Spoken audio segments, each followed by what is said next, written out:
이스라엘 백성들이 지키는 3대 절기, 아직도 모르면은 자식들 공부 못한다고 핑계할 수 없어요. 유월절, 칠칠절, 초막절, 이 3대 절기는 꼭 알아야 됩니다. 이 절기에는 영적인 의미가 담겼어요. 유월절은 애굽에서 종되었던 너희를 구원하신 하나님의 구원을 기억하며 감사하라. 애굽 전역을 죽음의 사자가 지나가다가 양의 피가 있는 집은 유월하겠다 그랬어요. 그래서 넘을 유, 건널 월, 그래서 유월절, 영어로 패스오브. 그래서 그들은 이날을 하나님이 죽음의 사자가 우리 가정을, 우리 자녀를 넘어가게 하신 은혜에 감사하며 절기를 지켰어요. 오늘 우리는 죄와 사망에 사로잡힌 죄의 종이 되어야 됩니다. 그런데 하나님께서 예수 그리스도의 보혈의 피를 의지하고 보혈의 피를 믿는 자는 이 세상 마지막 날 어떤 상황과 어떤 환경 속에 죽을지 모르지만 사망이 죽음을 넘어가는, 우리를 넘어가서 지옥을 넘어가서 하나님의 나라에 이르게 한다라는 것. 예수의 피가 있는 우리는 두려움이 없습니다. 하나님의 재앙이 유월할 줄로 믿습니다. 77절은 6월절이 지나고 7주일이 지난 77이 49일이 되는 날입니다. 이 기간은 보리가 한참 성장하고 열매를 맺어야 될 때입니다. 그래서 이때는 하나님께서 비를 내려주셔서 보리가 잘 자라서 열매를 주시기를, 양식을 주시기를 기도하면서 보내는 거예요. 그러다가 이제 49, 77이 49, 그 다음 날이 50일이 되는데 50을 한자로 오순이라 그래요. 그래서 오순절로 첫 수확, 첫 보리를 수확해서 하나님 앞에 감사의 제사를 드리는 날. 우리 식으로 얘기하면 보릿고개를 넘어서 첫 수확을 거두는 그 은혜에 감사하여 맥주 감사절을 드렸어요. 예수님의 제자들이 6월절이 지나고 나서 마가의 다락방에서 성령의 단비를 내려주시기를 간절히 기도했는데 7주간 77이 49일 동안 기도했어요. 근데 드디어 50일째 되는 날 하늘문이 열려서 하늘에 성령이 불같이 임했어요. 불같이 임함으로 인하여 이 땅에 교회가 탄생합니다. 구원받은 백성들이 광야와 같은 이 세상을 살아갈 때에 하나님의 성령의 인도를 받아서 살아가는 것 감사하라는 거예요. 그리고 초막절은 초막과 같은 이 세상에서 하나님이 우리와 동행하시고 우리가 열매를 씨앗을 파종하고 그 열매를 거두어서 하나님 앞에 감사하는 감사주일과 같다라는 거예요. 이 초막절은 한 해를 결산하는 심판과 같은 날입니다. 자, 우리가 초막절을 어떻게 지켜야 될까요? 오늘 세 번째 시간에 초막절을 지키기 위해서는 첫째는 하나님이 택하신 곳에서 지키라. 15절에 보면 내 하나님 여호와께서 택하신 곳에서. 그리고 16절 같이 봅니다. 시작. 너희 가운데 모든 남자는 1년에 3번 곧 무교절과 77절과 초막절에 내 하나님 여호와께서 택하신 곳에서. 절기는 아무 때서나 지키는 것이 아니에요. 하나님이 택한 곳에서 지키고 하나님이 구별하신 곳에서 지키라는 거예요. 하나님이 택한 곳이라는 것은 하나님이 정하신 장소의 의미도 되지만 하나님이 정하신 방법대로 하라는 거예요. 여러분, 우리가 믿어도 하나님의 방법대로 제대로 믿어야 돼요. 입으로 주여 주여 하는 자마다 천국 가는 것이 아니에요. 하나님의 말씀대로 하는 사람이 천국 간다라는 거예요. 거룩하신 하나님은 장소를 구별하셨어요. 시간도 구분하시고요. 절기도 구분하시고 음식도 구분하시고 하나님이 구분한 게 너무 많아요. 여러 민족 가운데 특별히 이스라엘 백성들을 구분하여 성민으로 삼아주셨어요. 그리고 특별히 제사를 드릴 수 있도록 레위 지파를 구별했어요. 왕으로 구별하고 선지자도 구별하고 또 제사장으로 구분해서 기름을 부었어요. 그래서 왕이나 선지자나 제사장은 하나님이 구별한 사람으로서 하나님이 정하신 일만 해야 돼요. 하나님의 방법대로 일을 해야 돼요. 그런데 하나님이 구분한 선을 넘고 하나님이 정한 울타리를 넘어가는 것이 바로 죄입니다. 죄란 다른 것이 아니에요. 하나님이 그어놓은 선을 넘는 것이 죄예요. 하나님이 정해놓은 울타리를 넘어가는 것이 죄입니다. 죄라는 것은 원어로 하마르티아, 관역을 빗나간다, 선을 넘어간다, 경계를 넘어간다는 뜻이에요. 하나님이 정한 규칙과 규정과 하나님의 말씀이 있어요. 이 말씀을 벗어나는 것이 죄입니다. 이스라엘 백성들은 광야 40년 동안 하나님이 정하신 곳에서 살았어요. 하나님이 정하신 곳에서 절기를 지켰어요. 40년 동안 낮에는 구름기둥, 밤에는 불기둥으로 인도하는데 구름기둥이 머무는 곳에 그들은 또 머물렀어요. 불기둥이 머무는 곳에 머물러 섰습니다. 그것 따라 살았어요. 해가 지면 구름기둥이 불기둥으로 변하고요. 아침이 되면 불기둥이 다시 구름기둥으로 변화되었어요. 자, 여러분 신비하지 않습니까? 저는 성경을 보면서 그런 신비함을 느껴요. 우리가 내비게이션을 켜고 가다가 보면 낮에 환하게 밝은 내비게이션이 어느 시점이 되면 어떻게 됩니까? 야간 모드로 까맣게 바뀌어요. 이스라엘 백성들이 이런 은혜를 경험하지 않았겠어요? 낮에 구름기둥 따라서 쫙 가다가 야간 모드로 접어드니까 이 구름기둥이 갑자기 어떻게 됐어요? 불기둥으로 변하죠. 여러분 그런 거 생각 안 해보셨어요?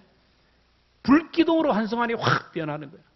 불기둥으로 쭉 있다가 아침이 되니까 이게 다시 구름기둥으로 변화되는. 여러분 우리가 광야 같은 세상에 살아가면서 여러분 하나님이 늘 함께 한다는 것을 경험하면서 구름기둥, 불기둥이 변화되는 것을 볼 수 있기를 축복합니다. 우리를 인도하시는 영적 내비게이션이요. 상황에 따라서 여러 가지로 변화되는 걸 봐요. 말씀으로 인도하신 하나님을 경험해요. 고요하게 하나님의 말씀을 읽을 때 말씀으로 나를 찾아오시고 위로하시는 하나님을 경험하여 말씀을 들을 때에 나를 찾아오셔서 내게 죄를 지적하시고 돌이키게 하시고 책망하시는 하나님의 임재를 경험해요. 우리가 예배를 드리면서 주시는 기쁨이 있어요. 찬양하면서 눈물이 나면서 감동이 오는 하나님의 임재가 경험되기도 합니다. 선교지에 가서 역사하시는 하나님을 봐요. 새벽기도 나와서 기도하면서 오는 하나님의 임재를 경험해요. 하나님의 임재는 너무너무 다양해요. 이 하나님의 임재를 경험하는 것이 바로 광야, 이 세상에서의 삶입니다. 이스라엘 백성들이 광야에서 구름기둥, 불기둥 따라다닐 때는 문제가 하나도 없어요. 근데 문제는 가나안에 들어가면서부터 생겼어요. 가나안 땅에 들어가면서 구름기둥도 사라집니다. 불기둥도 사라집니다. 만나도 사라져요. 메추라기도 사라집니다. 기적이 일어나지 않아요. 하나님이 주신 가나안 땅에 정착해서 하나님이 광야에서 훈련하신 대로 살아야 되는데 그렇게 쉽지가 않아요. 가나안 문화가 만만치가 않아요. 하나님을 반하는 문화입니다. 말씀을 거역하는 문화입니다. 비성경적인 문화입니다. 비기독적인 문화예요. 하나님의 백성들을 유혹하고 혼돈시키고 헷갈리게 하는 그런 문화였습니다. 그래서 하나님이 가나안에 들어가면 모든 거민을 전멸시키라 그러는데 그들은 들어가면서 그렇지 않아요. 그들을 살려주었어요. 그들과 손을 잡고 농사 짓는 방법도 배우고 그들과 타협하면서 식사하면서 그들의 문화에 동화되기 시작하고 그들의 종교에 빠지기 시작하고 결국 세속화가 되고 토착화가 되어버렸어요.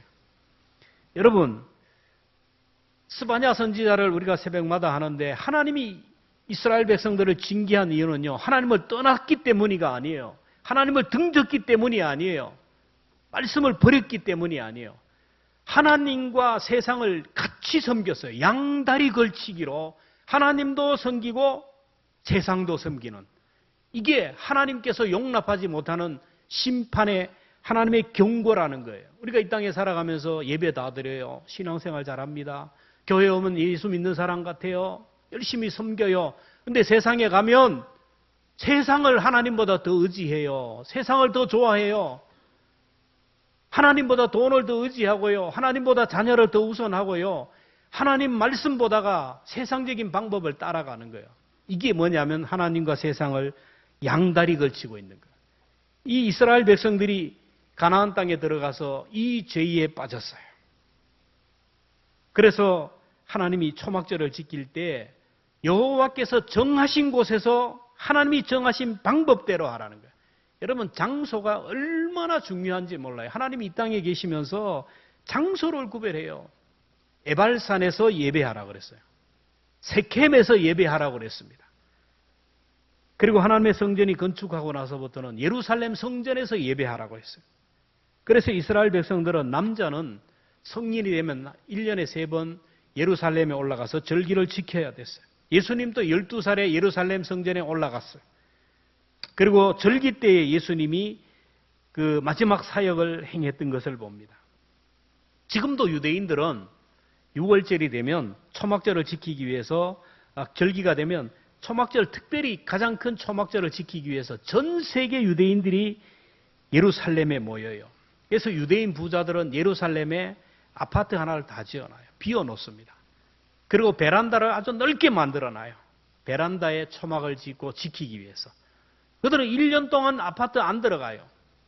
초막절 지키고 그냥 미국으로 갑니다. 때가 되면 와가지고 그 아파트에 사는 게 아니고 그 베란다에서 초막절을 지켜요. 유대인들의 평생의 소원이 예루살렘 성전에 올라가서 초막절을 지키는 거예요. 근데 가난한 사람, 어렵고 힘든 사람 힘들잖아요.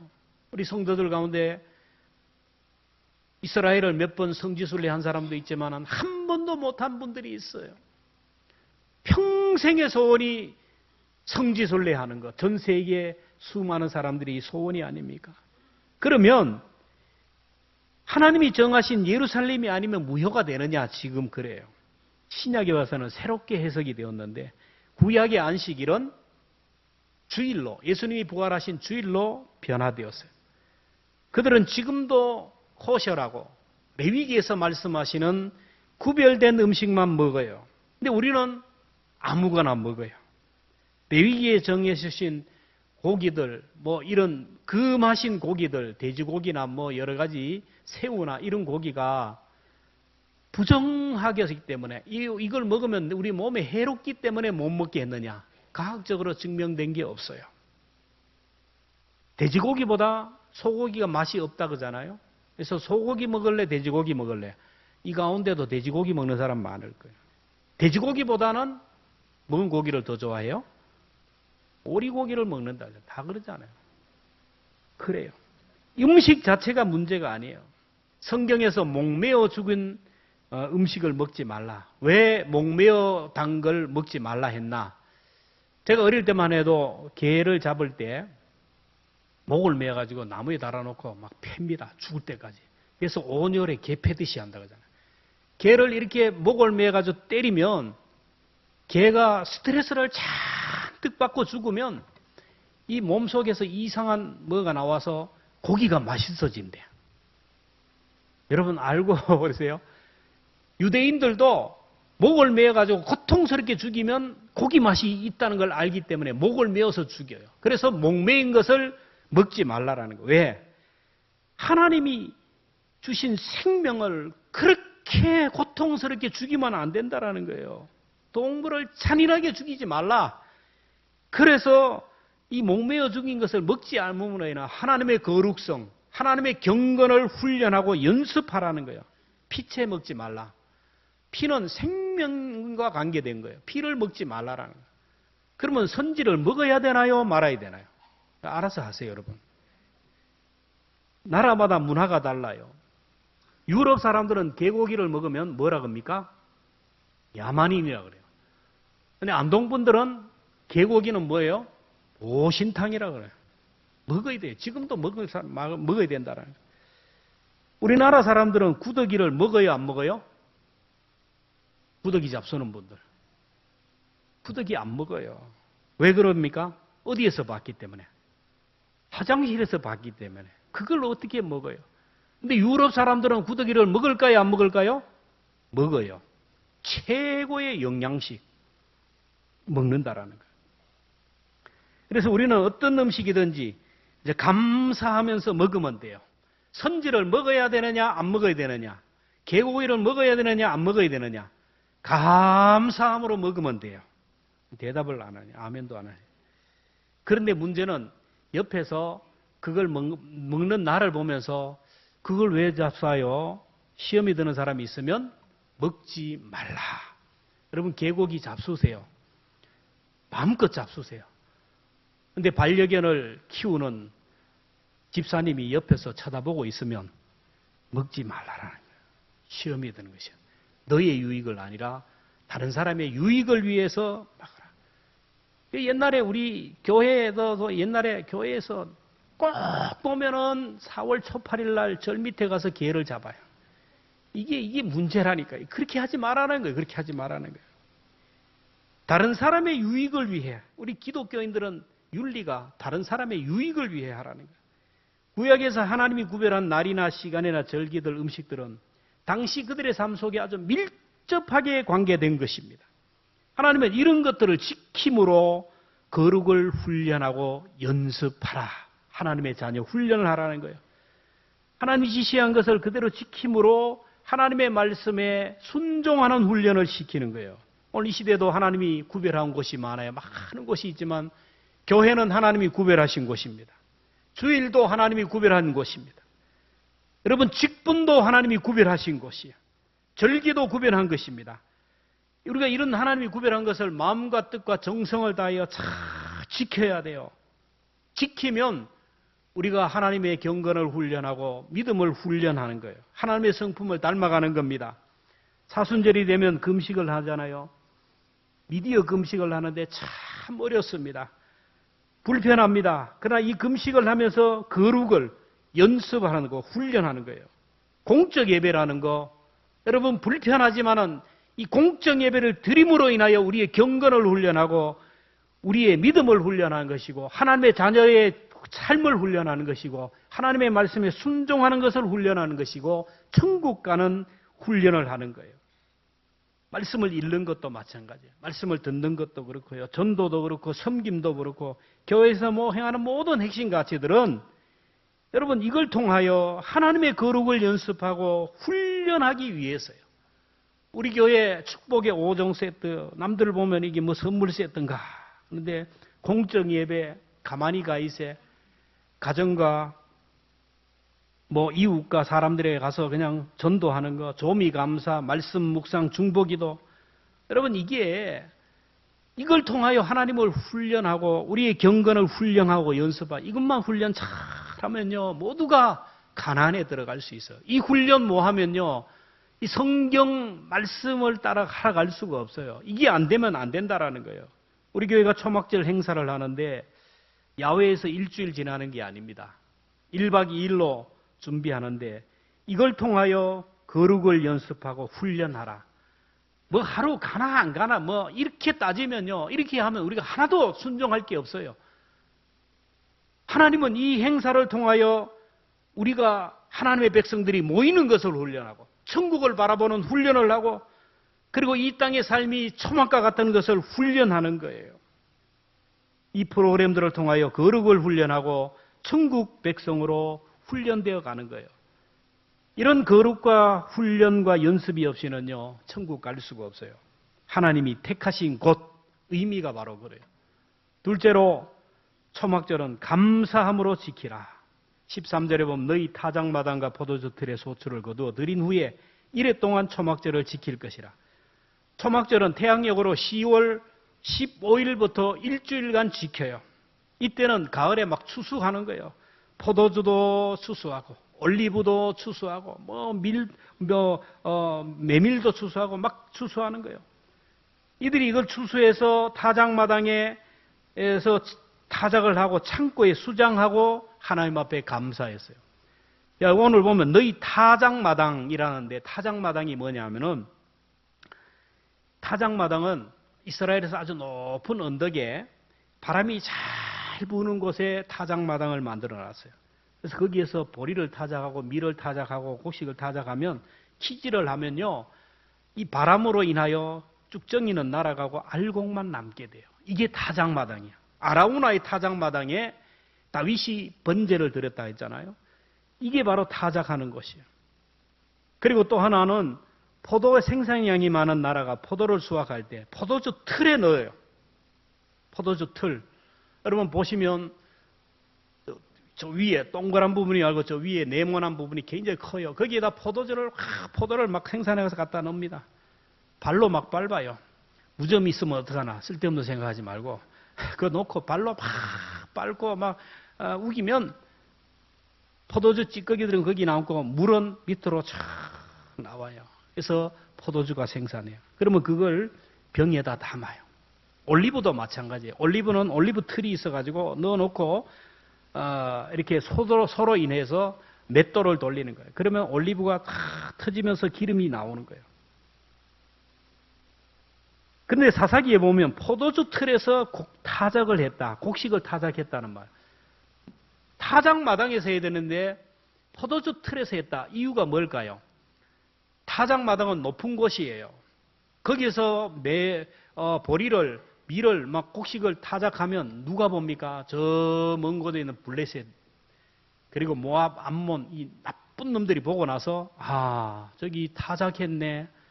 털러 가자. 습격해 와가지고 그 1년 동안 농사지은 걸 다 탈취해 가요. 그러니까 높은 곳에서 못하고 이 포도주 틀에다 놓고 타작을 했다라는 거예요. 그리고 올리브나 포도주도 이렇게 해서 창고에 수장하고 감사의 제사를 드려라. 그래서 초막절의 또 다른 이름은 수장절이다. 출애굽기 23장 16절에 수장절을 지키라. 이는 내가 수고하여 거둔 것을 연말에 밭에서부터 거두어 저장함이라. 여러분 하나님 우리에게 땅도 주셨어요. 땅이 여러분 겁니까? 뭐 착각하고 있죠. 여러분 죽으면 다 놓고 가야 돼요. 오늘 이 땅도 우리가 살지만은 옛날에 서부교회가 자기들 거지만 또 놓고 가야 돼요. 언젠가는 이 땅이 허물어지게 되면 여기 또 뭐 공동묘지가 될지 몰라요. 땅은 우리 게 아니에요. 땅도 우리 것이 아닙니다. 씨앗도 우리 것이 아니에요. 하나님이 주신 거예요. 아무리 과학 문명이 발달되고 AI가 발달돼도 아직까지는 생명의 근원인 씨앗을 생산하지 못해요.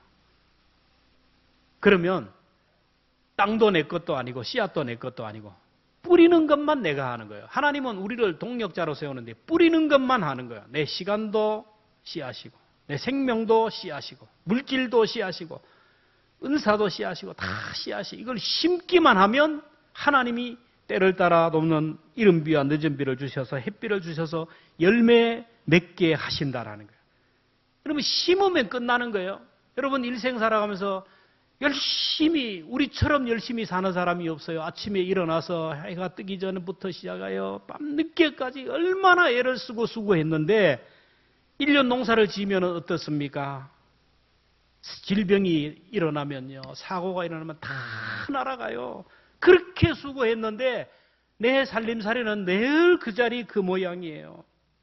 하나님이 하늘문을 여시고 비를 주시고 햇빛을 주셔야만이 열매 맺게 한다는 거예요. 그래서 우리가 농사든 목축업이든 사업이든 직장이든 무슨 열매를 거두면 반드시 하늘을 바라보며 감사할 수 있기를 축원합니다. 어릴 때 부흥 강사가 그런 얘기를 해요. 닭이 물을 한 모금 먹으면 하늘을 바라보면서 땡큐 한대요. 그래서 어릴 때 저는 보고 희한한 소리를 하네요. 근데 닭을 보니까 진짜 그래요. 여러분 가서 보세요. 물을 한 모금 먹으면 반드시 머리를 탁 들고 하나님 앞에 땡큐 한대요. 하나님 앞에 땡큐 하는지 모르지만 그걸 보면서 제가 깨달은 게 많아요. 여러분 한 달 동안 열심히 일해서 월급을 받으면 어떻게 해야 돼요? 하나님을 바라보면서 땡큐 바라보면서 감사해야 돼요. 자녀를 봐도요. 손자를 봐도 땡큐. 감사해. 무슨 열매를 단지 간에 그래야 돼요. 하나님의 은혜예요. 내가 열심히 일해서 벌었는데 무슨 말씀? 천만의 말씀이에요.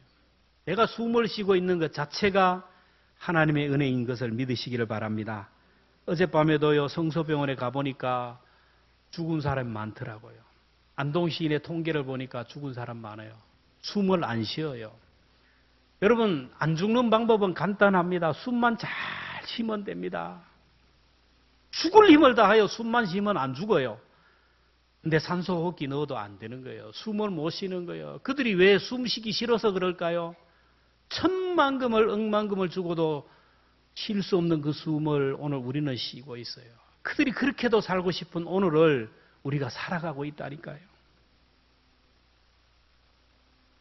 우리의 생명은 하나님이 주셨기에 오늘 이렇게 우리가 예배하는 거예요. 그래서 시편 150편에 6절에 보면 호흡이 있는 자마다 여호와를 찬양할지어다. 할렐루야.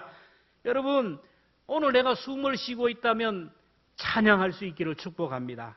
아이고, 내 몸이 아픈데, 난 저 사람보다 더 아픈데, 아이고, 저 사람보다 내가 더 나이가 많아 골골거리는데, 이런 쓸데없는 소리 하지 말고 숨을 쉴 수 있다는 것 자체에 대하여 감사하라는 거예요. 어젯밤에 숨 못 쉰 사람 많아요. 하나님께서 우리의 생명을 붙들고 계시는데 우리가 잠자는 시간에도 우리의 심장은 계속 뛰고 있어요. 이게 심장의 신비예요. 저는 가끔씩 자다가 일어나면 아이고, 심장이 지금도 뛰고 있네. 그러기에 감사해요. 여러분, 심장이 그냥 뛰는 게 아니에요. 여러분, 신비입니다. 신비. 여러분이 자고 있어도 뛰고요. 열심히 일할 때도 뛰고요. 계속 뛰고요. 이게 생명으로 하나님이 생명을 붙들고 계시기 때문에 몸이 아프다고 걱정할 필요가 없어요. 몸이 아파 죽는 사람이 없어요. 하나님이 허락하지 않으면 참새 한 마리도 땅에 떨어지지 않는다. 마태복음 10장 29절 함께 읽습니다. 시작. 참새 2마리가 한 아사레온에 팔리지 않으니 그러나 너희 아버지께서 허락하지 아니하면 그 하나도 땅에 떨어지지 아니하느니라. 너희에게는 머리털까지 다 세신바 되었나니 두려워하지 말라. 너희는 많은 참새보다. 하나님의 뜻이 아니면요, 참새 한 마리도 안 떨어진대요. 하물며 하나님이 그 아들 예수님을 십자가에 죽게 하시고 그 핏값으로 산 저와 여러분들을 그냥 쉽게 떨어지게 하겠어요? 질병으로 안 죽어요. 사고로 안 죽어요. 우리가 죽는 이유는 단 하나입니다. 사명이 끝나면 죽는 거예요. 하나님 앞에 하는 것이 없으면 죽는 거라는 거예요. 사명이 있는 한 절대로 죽지 않아요. 그러므로 죽음의 공포와 불안으로부터 자유할 수 있기를 바랍니다. 내가 구원해야 될 사람, 내가 전도해야 될 사람, 내가 아직까지 교회를 위하여 하나님의 나라를 위하여 해야 할 일이 있는 사람은 절대로 안 죽어요. 보장하지만. 그런데 하나님이 볼 때 일이 없어요. 아무 일이 없어요. 하나님을 위해 하는 일이 없어요. 자기 자신만을 위해, 자기 자신만. 노후를 위해서 뭘 할까? 오늘 어떻게 행복하게 살까? 하나님이 계산해 볼 때 기다리고 기다려도 아무리 해도 전혀 하나님을 위하여 무익한 종으로 살아가면 그러면 사명이 끝나는 거예요. 내 생명은 하나님의 손에 달렸지 병에 달리고 사고에 달린 것이 아니에요. 사명이 다하는 한 끝나는 겁니다. 오늘도 숨을 쉴 수 있음에 감사하고 살려주심에 감사함으로 내가 살아야 할 이유, 내가 살아야 할 이유가 무엇인지를 생각하면서 감사할 수 있기를 축복합니다. 시편 50편 23절 함께 있습니다. 시작. 감사로 그의 행위를 옳게 하는 자에게는 내가 하나님의 구원을 보이를. 감사하는 자가 하나님을 영화롭게 한대요. 감사하는 자가 하나님의 구원을 본대요. 여러분, 기적을 경험하는 사람도 감사하는 사람이에요. 기도가 응답되는 사람도 감사하는 사람이에요. 육신의 질고로부터 자유하는 것도 감사하는 사람이에요. 불평하고 원망해보세요. 몸이 점점 더 안 좋아져요. 기도도 응답이 안 됩니다. 불평, 원망하면 믿음도 다 사라져요. 여러분, 이 초막절 기간에 감사를 꼭 회복할 수 있기를 축원합니다. 마지막으로 우리가 초막절은 이웃과 함께 지키라는 거예요. 자, 14절 함께 읽습니다. 시작. 절기를 지킬 때에는 너와 내 자녀와 노비와 내 성중에 거하는 객과 가부와 하나님이 우리에게 넉넉함을 주신 이유는, 풍성함을 주신 이유는 니 혼자 잘 먹고 잘 살아라 아니에요. 이웃과 함께 하라는 거예요. 이웃과 함께. 십자가는요, 하나님 하늘과 땅을 수직으로 하지만 수평이에요. 이웃을 바라봐야 돼요. 1년 동안 많은 생명도 주시고 열매도 주시고 풍성함을 주셨어요. 얼마나 감사합니까? 그러면 이제 이웃을 바라봐야 돼요. 우리 교회도 결혼을 하면 오늘 중식의 떡과 과일은 누가 대접합니다? 함께 하는 거예요. 초상을 치르고 나서 감사해서 또 함께 하는 겁니다. 승진을 해도 그렇고 좋은 일이 생기면 성도들에게 함께 하는, 이게 믿음의 사람이에요. 내가 다른 사람보다 무엇이라도 조금 더 낫다면 이것은 이유가 있어요. 다른 사람보다 많이 배우면 이유가 있어요. 많이 배워가지고 교만하고 정죄하고 자기가 주인으로, 이거는 아니에요. 많이 배운 것은 이유가 있어요. 다른 사람보다 특별히 건강한 사람은요, 이유가 있어요. 다른 사람보다 특별히 잘난 사람도 이유가 있어요. 다른 사람보다 더 많은 은사가 있어도요. 다른 사람보다 재정적인 복을 받는 사람도요. 다 이유가 있어요. 이걸 통하여 이웃을 바라고 나누고 베풀라는 거예요. 필요한 곳에 흘러보내라는 거예요. 그것도 모르고 움켜잡고 있으면 누가복음 12장에 나오는 어리석은 부자가 돼요. 이 부자는 1년 동안 농사를 지었어요. 불의한 방법으로 안 했어요. 자기 돈으로, 자기 씨앗으로, 자기 일꾼들을 통해서 자기 밭에다가 파종했어요. 열심히 일했어요. 풍성한 열매를 거두었어요. 창고에 저장하니까 얼마나 저장했는지 창고가 부족해서 또 다른 창고를 만들고 거기에 저장하고 나서 뭐라고 합니까? 누가복음 12장 19절. 내가 여러 해 쓸 물건을 많이 쌓아두었으니 평안히 쉬고 먹고 마시고 즐거워하자. 배를 탁탁 두드리는 거예요. 이 주신 이유, 주신 목적, 위를 바라보지 못하고 가난한 이웃을 바라보지 못하고 그렇게 배를 두드리고 있을 때 그 부자에게 하나님이 사형 선고를 내리잖아요. 12장 20절에 보면 어리석은 자여 오늘 밤에 내 영혼을 도로 찾으리니 그러면 내 준비한 것이 누구의 것이 되겠느냐. 이 말은 내가 너에게 준 재물, 내가 너에게 준 은사, 내가 너에게 준 것을 그 이유를 모르고 너만 위하여 살아가니 오늘 끝이다. 오늘 밤 내 인생에 마침표를 찍겠다라는 거예요. 우리가 이 땅에서 씨앗도 뿌리고 열심히 일해서 거두었는데 내가 내 마음대로 쓰는데 왜 마이 맞느냐? 이 철이 없는 거예요. 이웃과 함께 나누는 거예요. 오늘 보면 너와 내 자녀와 노비와 내 성중에 거주하는 레위인과 객과 고아와 가부와 함께 즐거워하라. 나누라는 거예요. 가을에 하나님께서 구약을 보면 하나님이 자비하심이 있어요. 추수를 할 때 알뜰살뜰 싹싹 끌지 말라고 했어요. 신명기 24장 19절입니다. 같이 봅니다. 시작. 내가 밭에서 곡식을 벨 때에 그 한 몫을 밭에 잊어버렸거든. 다시 가서 가져오지 말고 나그네와 고아와 가부를 위하여 남겨두라. 그래하면 내가 하나님 여호와께서 내 손으로 하는 모든 일에 복을 내리. 이제 수확을 하는데 딱 하다가 이제 집에 가다 보니까 저쪽 바퀴탱이에 수확 무한 거 있어요. 아이고 큰일 났네. 가서 베지 말아요. 놔두라는 거예요. 왜? 가난하고 굶주리고 힘든 고아와 가부와 나그네를 위해서 베지 마라. 포도나무나 감람나무를 수확할 때도 알뜰살뜰 따지 말라고요. 가난한 사람을 남기라는 거예요. 신명기 24장 20절입니다. 같이 봅니다. 시작. 내가 내 감람나무를 뜬 후에 그 가지를 다시 살피지 말고 그 남은 것은 객과 과와 가부를 위해 남겨두라. 신명기 24장 21절입니다. 시작. 내가 내 포도원에 포도를 딴 후에 그 남은 것을 다시 따지 말고 객과 구아와 가부를 위하여 남겨두라. 너는 애굽 땅에서 종되었던 것을 기억하라. 우리 조상들이 감을 따다가 다 안 따고 한두 개 남겨요. 그게 뭐죠? 잘 아시네. 까치밥. 안동에만 있는 풍습 가운데 고수레라고 있어요. 고수레. 그래서 농사를 짓다가 밥을 먹거나 산에 갔다가 밥을 먹거나 바다에서 밥을 먹을 때 밥을 한 술 탁 던지면서 뭐라 그래요? 고수레. 뭔 뜻인지 아세요? 모르죠? 고씨라는 노인이 있었는데 고씨라는 노인은 너무 가난해요. 노동도 할 수 없어요. 그러니까 고씨라는 노인이 살기 위해서 일하는 들에 가면은 일하는 사람들이 불쌍해가지고 이렇게 한술 떠주는 거예요. 이 집에 가도 한술 떠주고 저 집에 동네 다니면서 한 술씩 떠서 먹어요. 근데 어느 날 고씨 노인이 죽었어요. 고씨 노인이 죽었어요. 근데 사람들이 들에서 일하다가 밥 먹기 전에 뭘 생각합니까? 그 고씨가 생각나요. 고씨네. 이게 유래가 돼서 고수래 하는 거예요. 여러분, 우리 민족의 따뜻한 정서를 볼 수가 있어요. 신명기 23장 24절에 보면 내 이웃의 포도원에 들어갈 때는 마음대로 그 포도로를 배불리 먹어도 되느니라.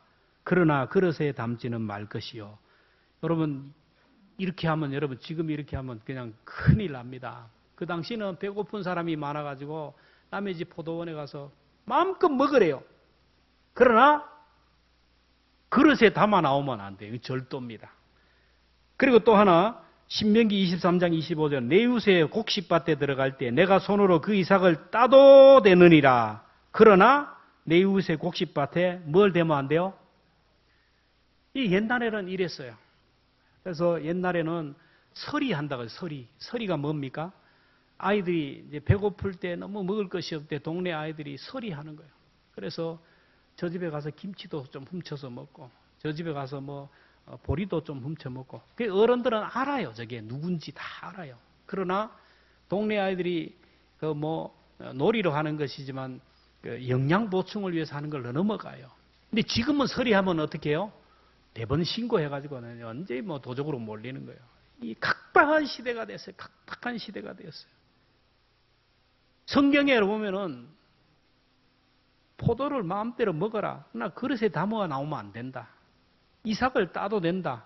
낫을 대면 안 된다. 선을 줘, 선을. 그만큼 하나님은 이웃을 불쌍히 고아, 부모 없는 아이, 과부, 보호자 없는 여인, 나그네, 요즘처럼 그 치안이 발달되지 않는 그런 데서 이동하는 이 나그네들, 이 사람들을 위하여 하나님께서 배려하는 거예요. 추석이 다가오면 꼭 나오는 뉴스가 사장이 직원들의 임금을 체불했다. 어려운 사람들. 성경은 그렇게 하지 말아요. 신명기 24장 15절 같이 봅니다. 시작. 그 품삯을 당일에 주고 해진 후에 후까지 미루지 말라. 이는 가난함으로 그 품삯을 간절히 바랍니다.